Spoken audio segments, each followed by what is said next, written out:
Hey everybody, it's Larry Larcy. Welcome back to the channel. Today we've got another vacation photo rescue. I've got another image right here that we're going to work on today. Not a great image, not a terrible image, but we're going to work on it, see if we can give it a little more impact, make it just a little bit more interesting using Luminar Neo. So that's the plan for today. Keep your fingers crossed.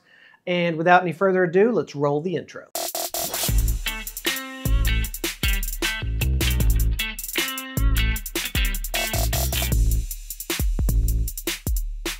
All right, here is the image that we're going to work with. It's a picture I took in Madeira last year, and it was kind of a cloudy, overcast day, so there's not really much direction of light.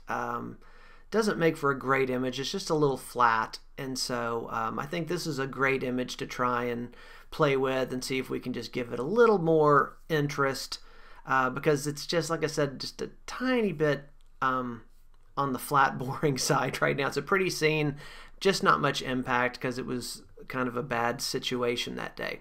But let's see what we can do with it. First thing we're going to do, as usual, is come down here and make a copy of this layer. Call this Neo. So we can do it on its own layer. That way, if we decide we've gone too far, it's easy to come back and to the original. Let's go over here to Filter, Skylum, Neo. Okay, so here we are in the software. Obviously, we could go to presets here and probably come away with some pretty decent looks right off the bat, but we'll save presets for another day. I just want to go into edit and kind of manually play around and try some different things with this image. Now you may notice that yours is different over here. I've pulled some of these up into the favorites category. I've also got some extensions that you might not have, so yours may not look exactly like this, but these favorites should appear somewhere down in here. So what I'm going to do, first thing right off the bat, I would probably look at is on the develop as far as the exposure. And I don't know that there's really a whole lot to do on the exposure. Maybe pump up the contrast a little bit. And so that's what we'll do on that. But I think we're already pretty close on this. I don't think it's an exposure problem. One of the big problems, I think, is the sky. Again, it's just this flat, not much happening up there, and I don't want a super dramatic sky. Let's come down here to sky. I just like something up there to give some sort of interest, you know, just a little bit of something rather than just being this clean white up there. And so I'm going to probably just bounce through a couple of these clouds here and just see if one of them starts to look good. And I'm kind of leaning towards some of these where there's not as much activity going on, where it's just a little bit more than what we have already. That's not bad. I kind of like that, kind of peeking out from behind the clouds. Might even go through here on this sky orientation and see if we can push the vertical up. That's going to be too high. Okay, I think that looks a little bit better. Just kind of have it going along the top of that ridge. I think that looks nice. All right, now that we've got that in place, I would probably next on this image go to landscape. Since it is a landscape, I think a lot of the tools we're going to want to play with are in here. Again, when you don't know some of these, you can always just kind of push them all the way to the side, see what they're going to do. You can see what that dehaze does. And there is a bit of a haze through here, but I don't want to go that far because it's going to kind of compress things too much and I'm going to lose some options. I'm going to go to there, come and go through here with the golden hour, warm things up a bit. I like that. Foliage enhancer is probably going to help with a lot of that greenery, so you can go too far and make it look over the top green, but I think just a little boost. So let's go back and do the before and after. Much better. I think that's even a little too much. I like that. I'm going to pull back on this golden hour a touch. I think that's pretty good. Happy with that. All right, let's play around here with a couple of these other things. Let's go to the enhance and just start adding a little bit of this accent to it. Again, you can go all the way over and see the extreme and then start dialing back. It's really easy to do too much, like with this accent, to go like there and like, oh, that looks awesome. But I think after a while you're going to look at it and realize you've done way too much. So encourage you to do what you think is a little less than what you need. We can play a little around with sky enhance, But I don't want to do too much because I don't want to draw too much attention to it. Okay. Pull that back, get a little more accent. Pretty good. Let's check now with the structure.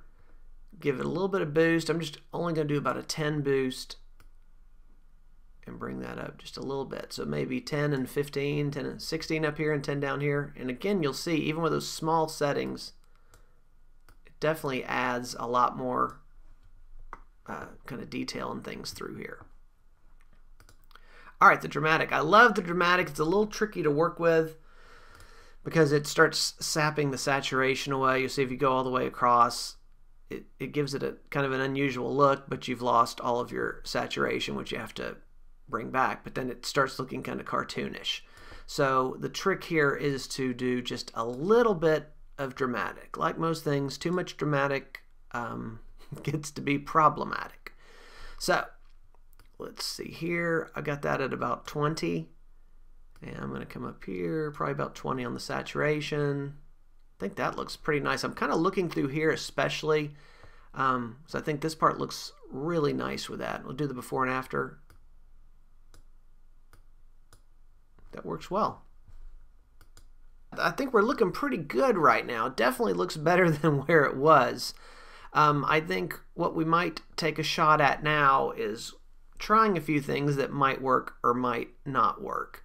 You know, the mystical is one, for example, that is either going to make it look really cool or it's going to be kind of dumb. And we'll just kind of bring some through, or it's going to get it kind of a cloudy look, just kind of show you exactly what it would be doing. It kind of gives it this almost dreamlike feel. And so I feel like a little of that sometimes works because it takes away the, it's really easy for it to almost start looking like a drawing or something here when you get it too sharp and contrasty. And this kind of just goes back over and softens it just a bit. And so I kind of like that. I'm going to pull it back, just put a tiny bit on it just to kind of marry some of this stuff back together. I think that looks good. All right, now I think the big one works great on these type of images is the mood, where you're basically going to go through these lookup tables and potentially throw a whole different look at the thing. Starting here just with the cinematic, and I'm just going to go through and take a look at each one and see if one of them jumps out as a look I really like. I kind of like that riverside. I think I like the riverside. But here's the thing. I think it might be too much. Let's look and see.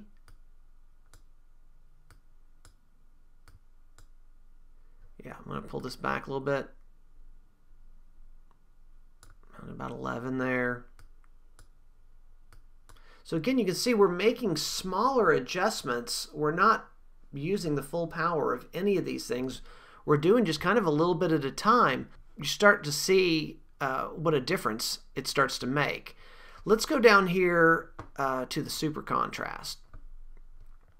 And what I'm going to try to do here is start off here. I'm going to put about 20 on each of these. On the highlight, midtone. Doesn't have to be exact. I got 18, 19, 20 on these.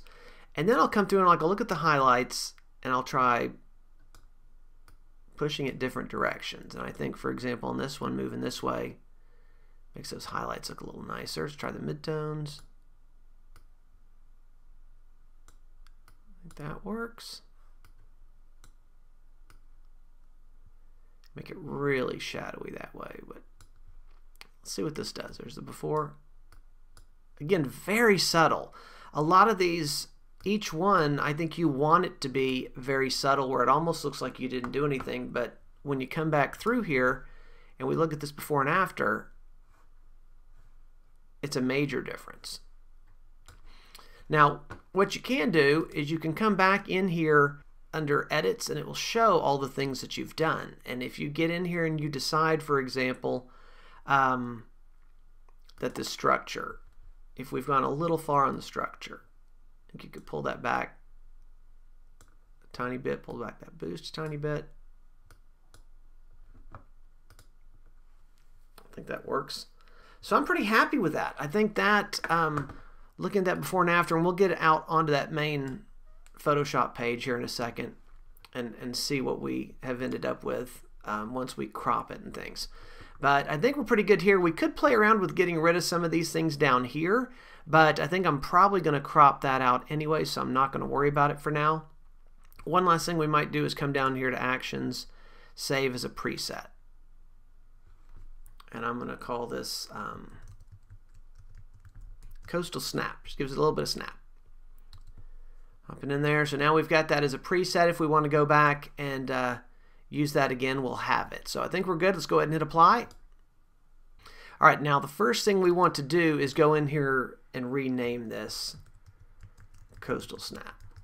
So now we know it's a Neo preset called Coastal Snap. So if we come back here and maybe I decide I like this, but I don't like this frame, there's another one I took right after it, slightly different angle or something, I've got the ability to go back and change that out and apply this exact same look to a different frame. So there is our before and our after. Now again, because we've done this on different layers, we have the ability, if we want to, in a lot of scenarios, to come back here and start dialing away that effect. Now the one thing you're going to have to watch out for in an image like this where we've messed around with the sky is that you have, if you start doing this, the clouds are going to fade and start looking kind of, you know, like they're blurry or out of focus or something like that. So it doesn't work as well on something like this. What you'd probably have to do is just bring it back a little bit, or maybe just go back in and play with that sky separately. But as it stands here, I really like how that is. Now the only thing I would probably look at here is deciding how I wanted to crop it, and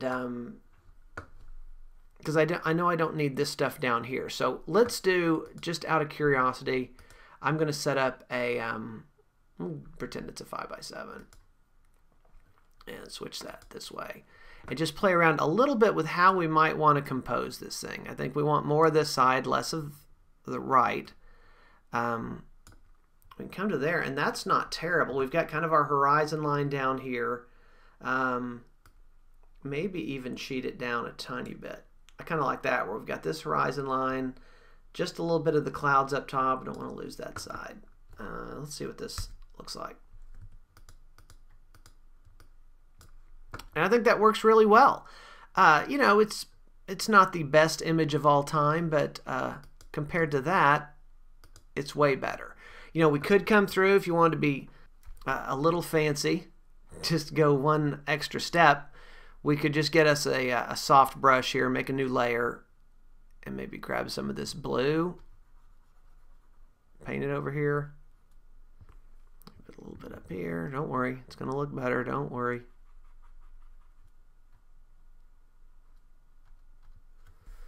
Switch this to color.